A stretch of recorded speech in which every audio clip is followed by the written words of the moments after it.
organized. So here is how that speech last night, if he were telling the truth, would have gone. By cutting waste, fraud, and abuse in Medicare, which, of course, is a government-run entitlement program, we'll be able to fund expanded health care without waste, fraud, and abuse. And, of course, we support Medicare. It's the Republicans who hate Medicare. We're only cutting over $500 billion from the already bankrupt program because there are other people, apart from our seniors, who need health care, too. Everyone has to sacrifice. Particularly mom and dad, granddad, grandmom, but they won't mind. That doesn't mean, of course, that we're going to ration care. We would never do that. We love our seniors. These are scare tactics by the special interests who always oppose reform. No, we're going to cut Medicare because we support Medicare, and we're going to cut benefits to seniors because we love our seniors. Now, what's all this talk about the government taking over health care? More fear-mongering by the special interests. No, what's going to happen is that we will oversee the insurance companies to make sure they don't cheat and rip you off.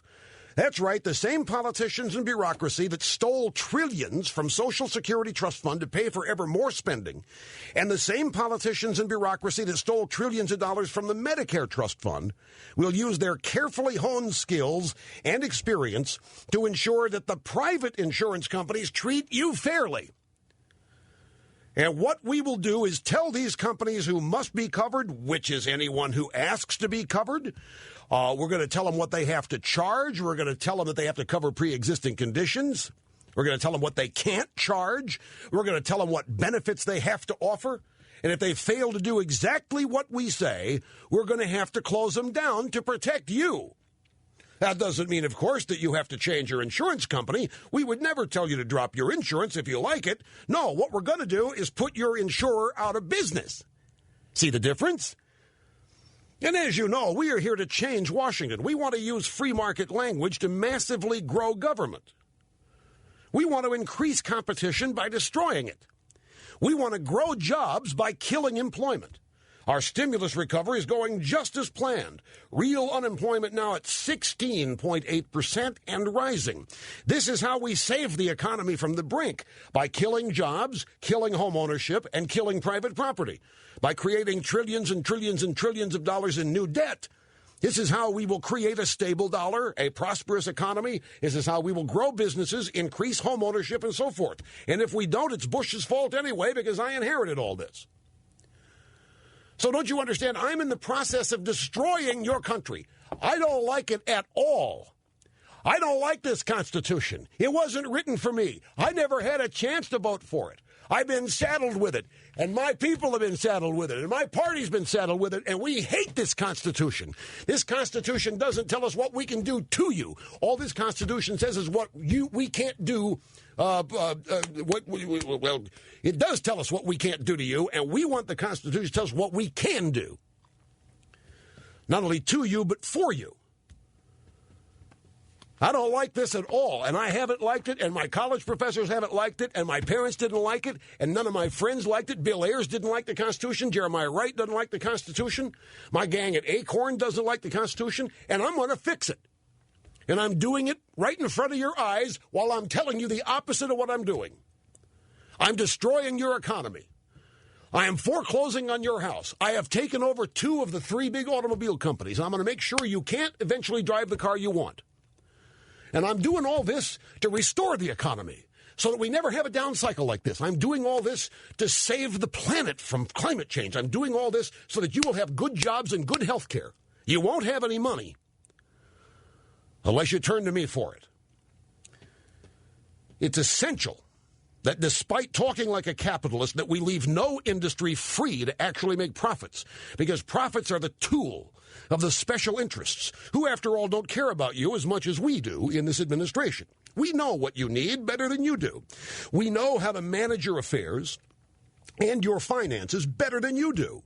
This is why we've nationalized the banks, the mortgage industry, the student loan industry, and soon the energy companies and the healthcare industry.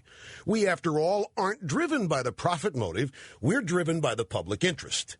And we know what's in the public interest better than you do. That's why it's time to stop all this talk. It's stop all this bickering Stop the games and just shut up when I'm speaking and instituting my hope and change agenda. My agenda is your agenda, whether you know it or not, whether you accept it or not, and it's going to be forced down your throat whether you want it or not. Now, I've tried very hard to work with Republicans. My door is always open to them, but they refuse to accept my agenda. They seek to sabotage real reform and real change and hope. They keep talking about empowering individuals to make their own health care decisions. The Republicans keep talking about cutting taxes for middle-class families so they can buy their own insurance. The Republicans keep talking about expanding health savings accounts, much like IRAs and 401ks, so that families can save some of their own money tax-free to prepare for catastrophic illnesses, and increasing competition by enabling insurance companies to compete for business across state lines. You believe that idiocy from the Republicans? You believe that stuff? Individuals can't be trusted to do the right thing. We all know that. People are foolish. The only thing they should be free to do is make enough money so that we can confiscate 50, 60, 70% of it via taxes. In fact, this whole nation, filled with the notion of individual rights and limited government, nothing more than a racist invention of white slaveholders. And let me repeat this again. The whole notion of individual rights, limited government, nothing more than a racist invention of white slaveholders, known as the Founding Fathers. We know that our Founding Fathers were racists. We never agreed to their Constitution. Did you vote for it? No, it was imposed on us, one generation to the next.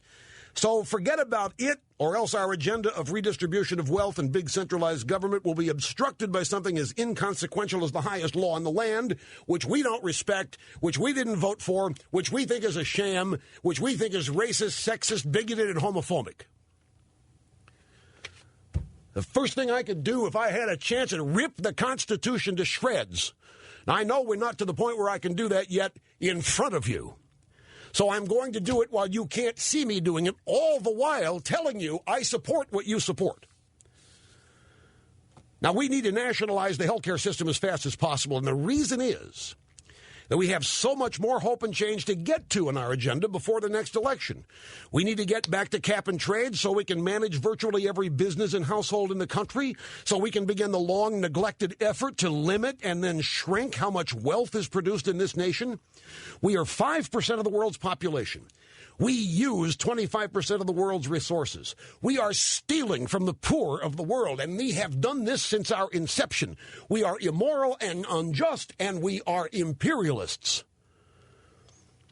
As global citizens, we must change our ways. We must do our fair share to participate in the world's poverty.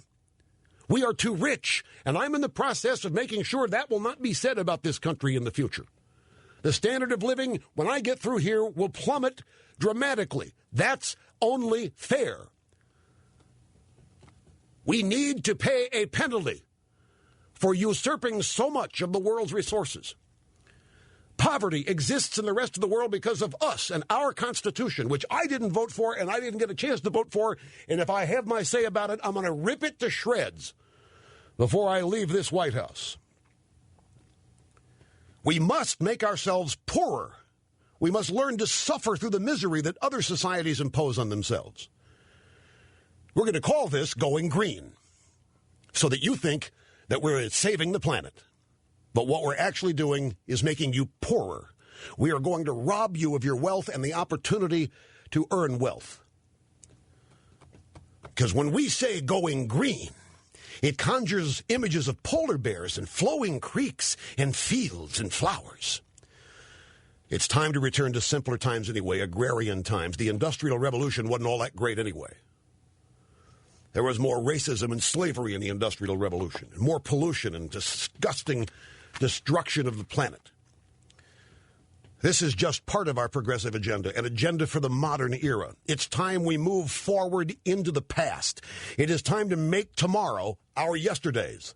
It is time to surrender yourself to the greater good. You must make sacrifices. We are, after all, a community of one. And I am the one who will lead you to the promised land. That's what that speech was last night. That's what's in this man's heart. That is what's in this man's mind. We'll be back. Stay with us.